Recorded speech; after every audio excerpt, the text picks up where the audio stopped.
పుల్చల మండలం కల్లూరు పరిసర ప్రాంతాల్లోని ఒక తోతాపురి తోటలో ఇంకా మామిడి కాయలు అలాగే ఉండి చెట్లలోని 30% పంట మాగి పురుగులు పట్టి నేల రాలిన దృశ్యాలు గమనించండి.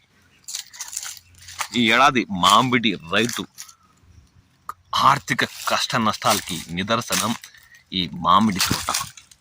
దుక్కులు దున్ని మందులు చల్లి ఏదో ఈ ఏడాది మామిడిలో గట్టెక్కించలే అన్న రైతుల ఆశలపై కష్టాలపై నీళ్లు చల్లేలా మామిడి తోటలో దాదాపు 20 నుండి 30% పంట కుళ్ళి నేల రాలిన దృశ్యాలు ఎంతో బాధాకరంగా రైతు కష్టానికి నిదర్శనంగా దర్శనమిస్తున్న దృశ్యాలు మనం గమనించవచ్చు.